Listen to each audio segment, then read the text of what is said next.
Bhagavaram Samma Sambuddho Swakatoyena Bhagavata Namo Supatipanno Yasa Bhagavato Savaka Sangho Dhammayam Bhagavatam Sadhamam Sasanam Ime Sadare Gataram Arupite Vipujayama Sadhuno Bhante Bhagava Sujira Vaini Buddhopi Pajima Janata Nugam Manasa Ime Sankare Dugata Panaka Nagute Patidanatu Amma Gandhi Karatam Itaya Sukaya Aram Sama Sambuddho Bhagava Buddhan Bhagavantan Abhivadi Swakato Bhagavata Namo Dhamman Vasani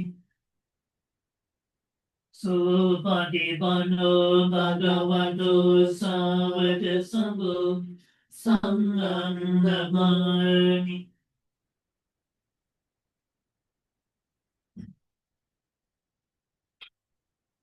Vayam Buddhasa Bhagavato Bhagavatanamagarangaru Masti Namo Tassa Bhagavato Arahato Samma Sambuddhassa Namo Tassa Bhagavato Arahato Samma Sambuddhassa Namo Tassa Bhagavato Arahato Samma Sambuddhassa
So, very good, very nice to see you all.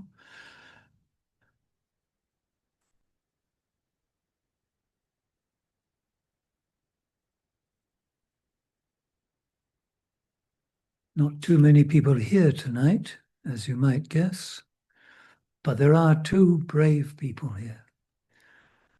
I hope they'll be able to brave the floods and get home all right. That's my only concern. Anyway, so please now, everyone's sit up well and compose yourselves.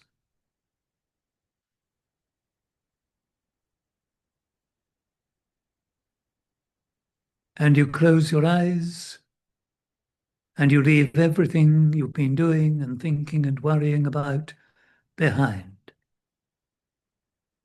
And you endeavor now to keep your attention here and now, at least while we're together.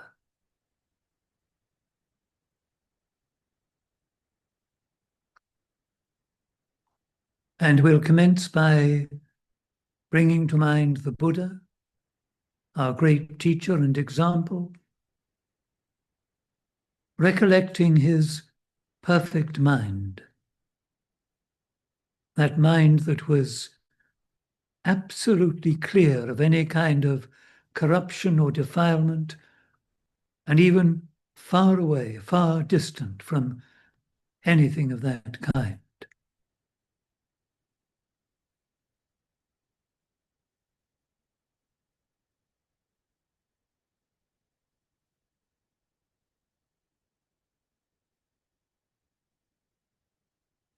A mind, too, of infinite compassion.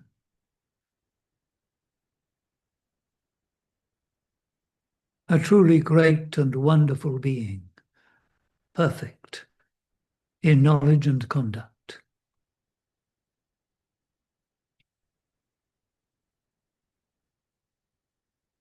Now, as you recollect the Buddha, even when you think of the Buddha or happen to see a Buddha Rupa, be inspired to do what you can to cleanse your mind too of all greed, hatred, and delusion, and free yourselves of suffering.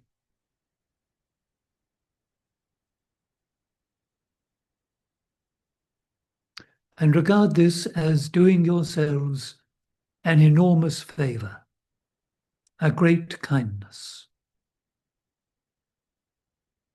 truly caring for yourself. And don't be shy about doing that, because in caring for yourself, you care for others. The happier you are, the happier will those who come in contact with you.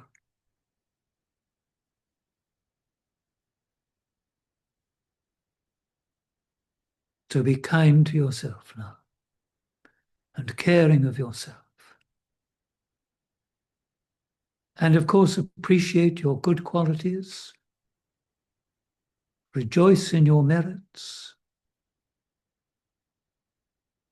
and at the same time, be accepting of things as they are, at least for the time being.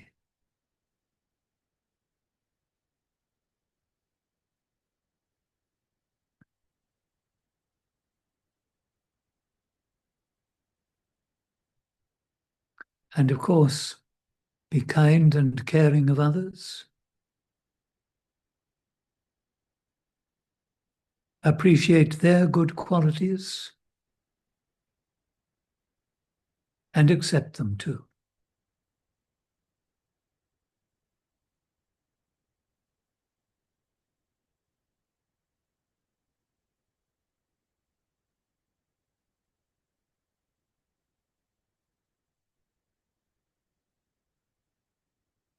Now let's take a moment or two to remind ourselves of our human condition, the nature of our human condition. That we are inevitably affected by change and impermanence, which means that we're all getting older.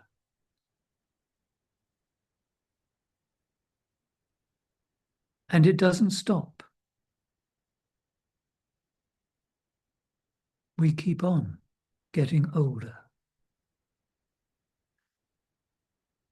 And then at any time, we can become unwell, catch something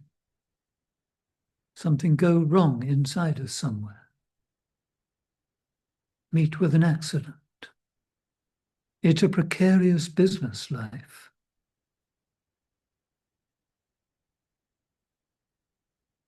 And then whatever happens, and whatever fitness regime we might follow,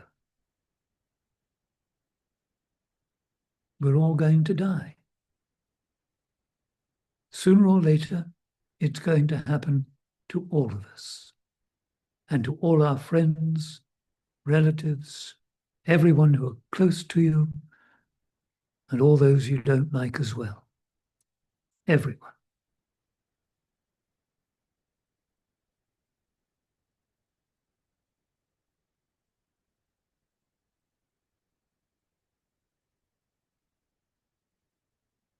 This is the human condition. aging, sickness, and death. And we have to face it, accept it, try to understand it, come to terms with it, and use the opportunities and the time that we have to cultivate our minds and cleanse our minds, change our minds. So, check you're sitting up well, and quite deliberately now gather and concentrate your mind and attend to, first of all, your body. Be mindful and aware of your physical presence, your body, this solid object.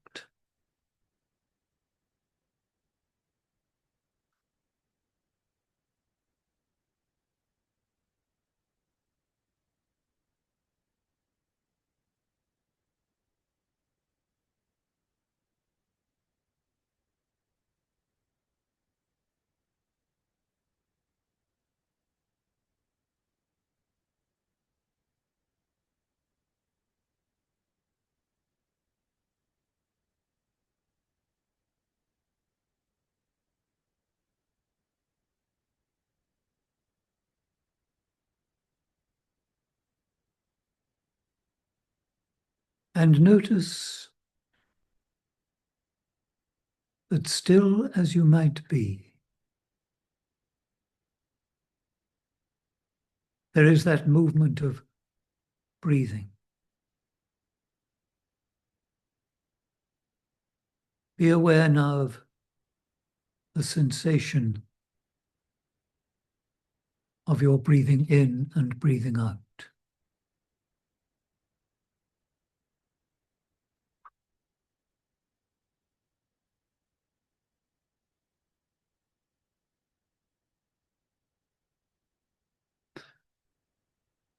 And be clear about just where and how you perceive the breath, where it's clear to you, obvious to you. And keep your attention just there, so that now you know when you're breathing in, and you know when you're breathing out. And you know when there's a little gap after the in-breath and before the out-breath. And if there's a little gap after the out-breath and before the in-breath. Keep your attention just there, following the breath. You're breathing in and breathing out.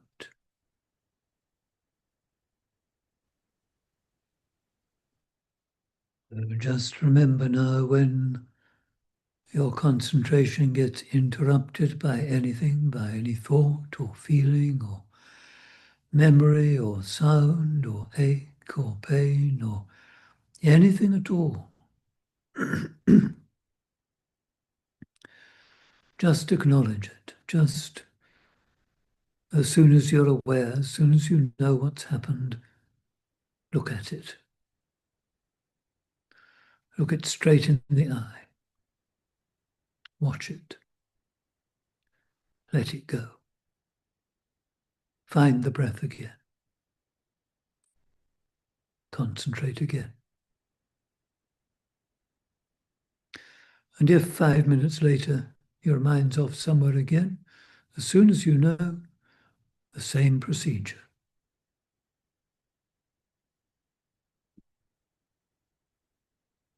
And be especially careful if the feelings you have are kind of unusual, profound, you might think. Just observe. Just know them, watch them, let them go back to the breath.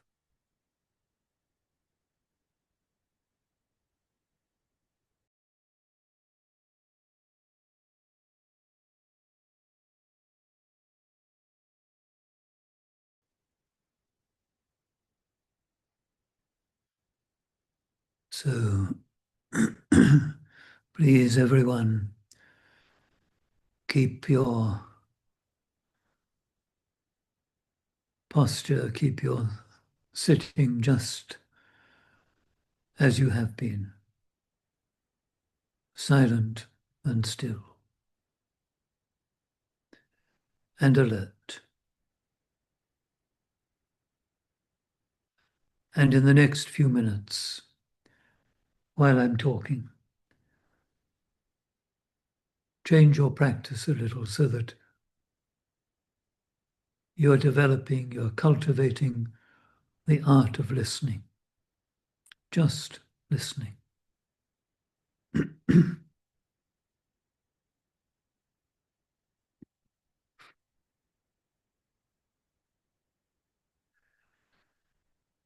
So every Monday and Friday when I lead these meditation groups, I include at the beginning a reminder of the divine messengers of aging, sickness, and death. And of course, I'm very well aware that death is not the most popular of subjects.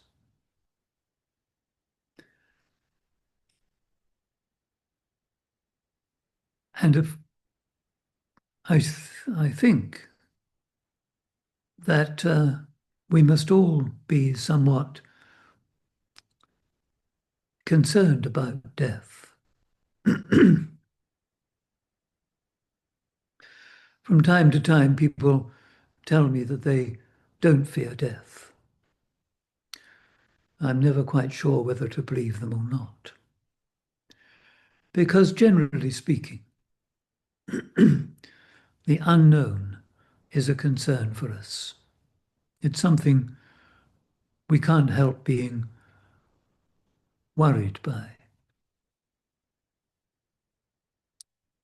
One brave lady some years ago who was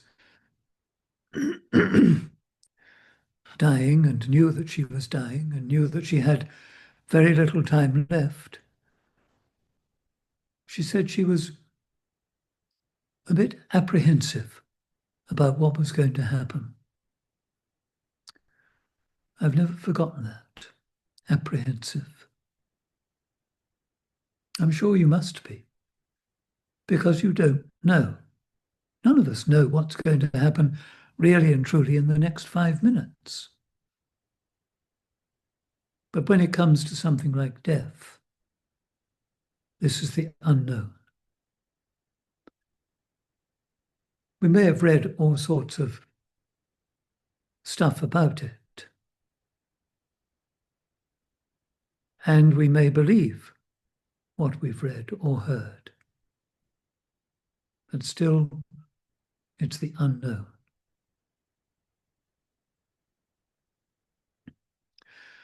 And we have to face it. We can't avoid it. It's going to get us all, sooner or later. In a few years' time, many of us will be nothing much more than a memory. People will remember us, perhaps, talk about us occasionally, and even that memory will fade.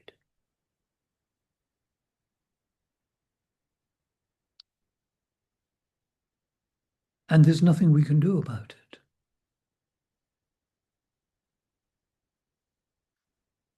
But it is useful to contemplate it and to face it and to get used to the idea that this is going to get us sooner or later. And furthermore, I should think it encourages us to make the best use of the time we have. It adds a bit of urgency to our practice.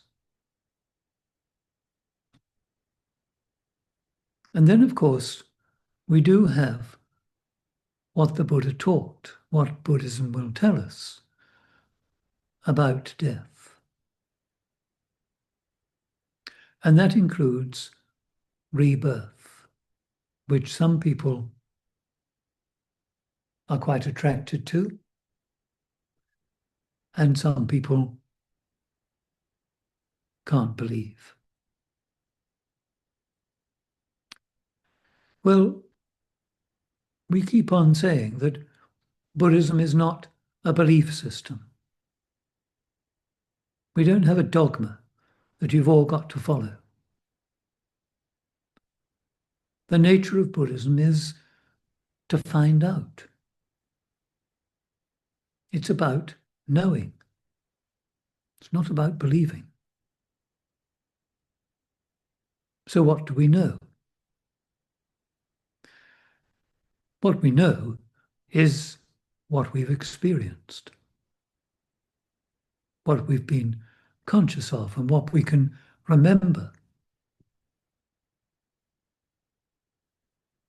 And we can't remember, most of us, a previous life, except, of course, that here we are with a certain kind of character and various interests and abilities and so forth, and all of us different. And all of us growing and developing.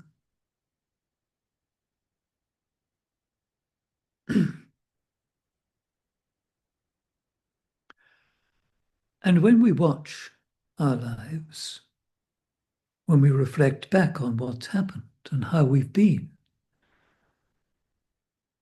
well, it's staring us in the face.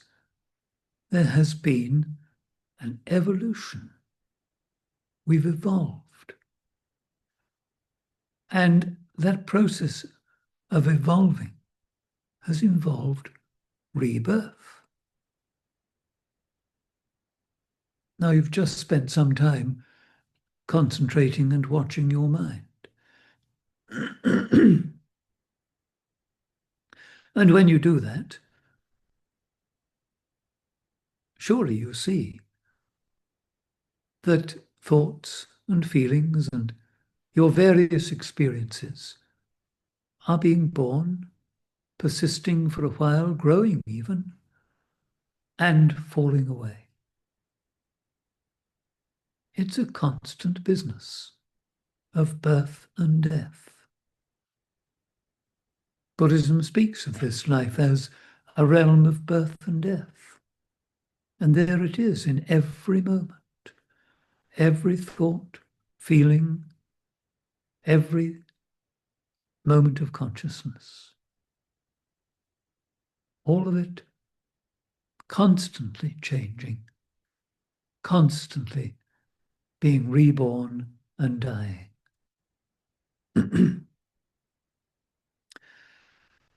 Now, doesn't it seem pretty logical that if this is happening like this, that it might actually just continue to happen when our bodies eventually, for one reason or another, give up?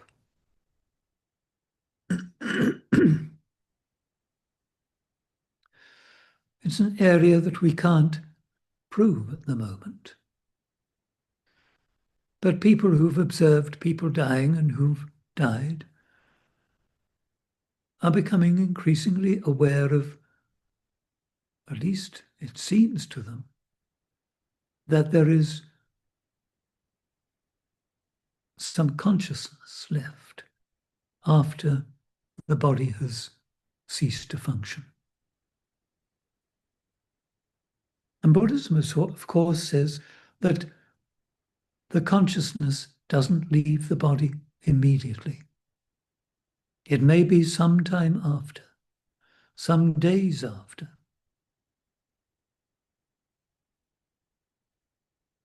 It's a very interesting area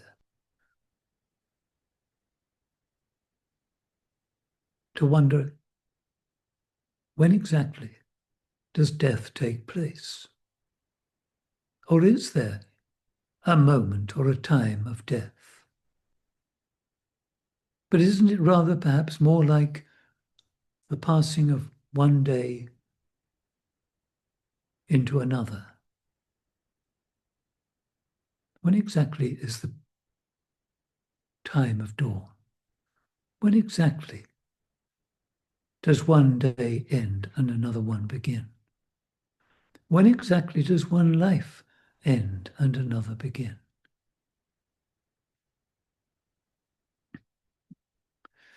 Well, you may say this is all speculation, but it's a very interesting area.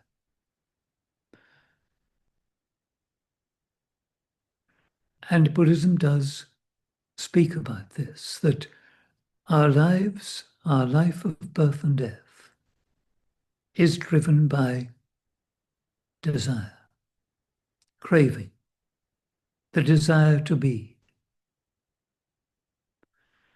And we are constantly, if you observe yourself and others, doing our best to express ourselves.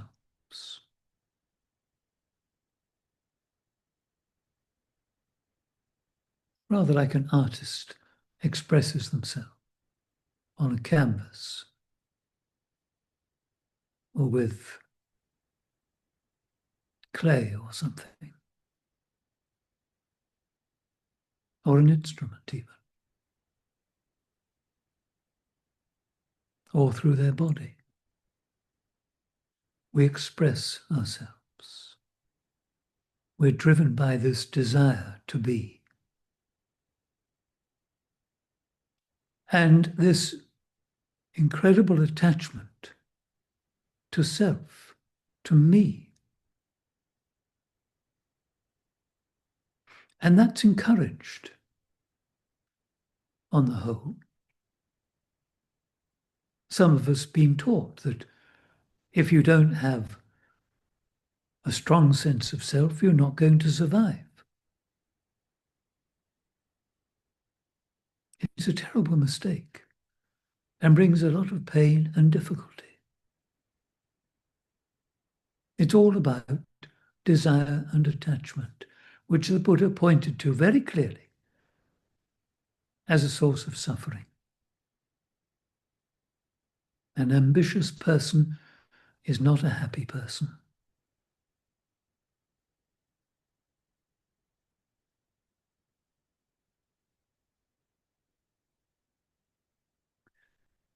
And of course, you can see why it's a mistake. Because everything we touch, everything we know, is changing. We can't hold on to anything.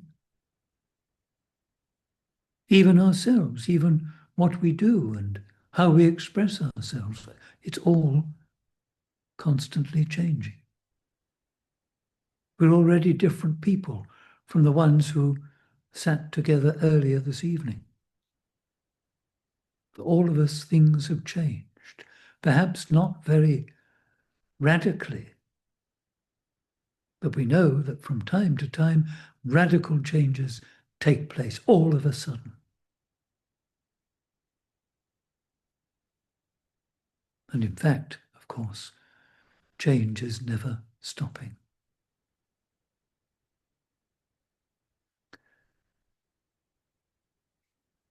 Life actually can be a very interesting experience. And the Buddhist approach is what I like to call a voyage of discovery. It's not a belief system, it's a waking up. It's a developing of your mind so that you begin to see things clearly and differently. You're peeking out of the box, getting out of the box, leaving those attachments, those views and opinions and ideas behind, and exploring your experience of life.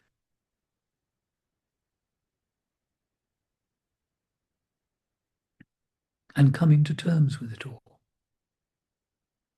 understanding it.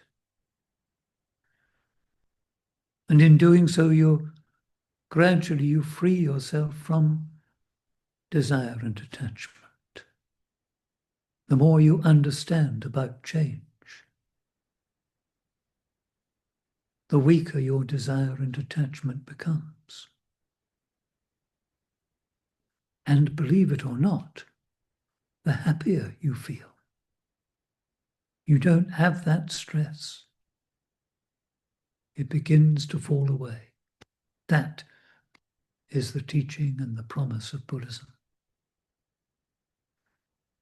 But it's not something to be learnt, from books. It's something to be experienced and known.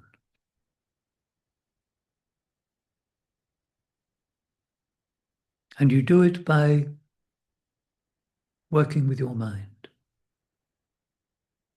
making your mind clear and sharp and able to wake up to the nature of things, to see things as they really are, not as you've been taught or conditioned or believe.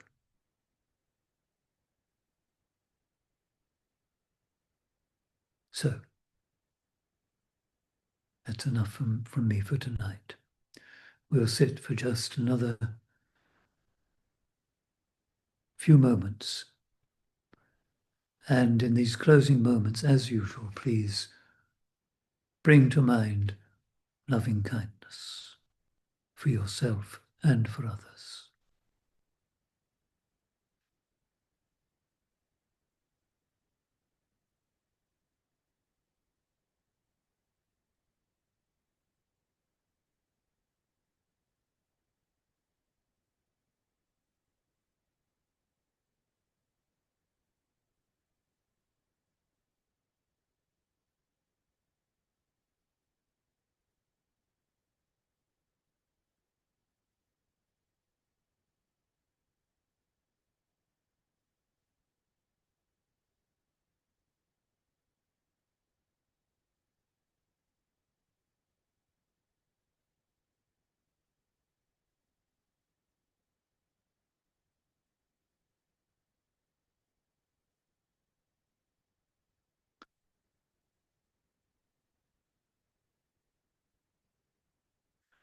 May you and all beings be well and happy.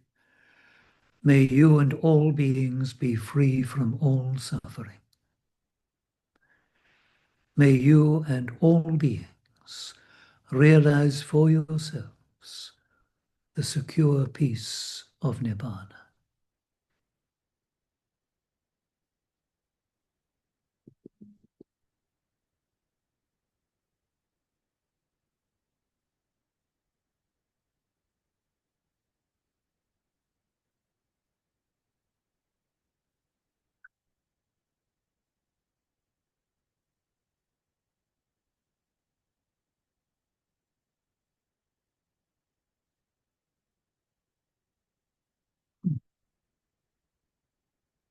Arahang Samma Sambuddho Bhagava Buddhang Bhagavantang Abhivademi. Swakato Bhagavata Dhammo Dhammang Namasami. Supatipanno Bhagavato Sāvaka Sangho Sanghang Namami.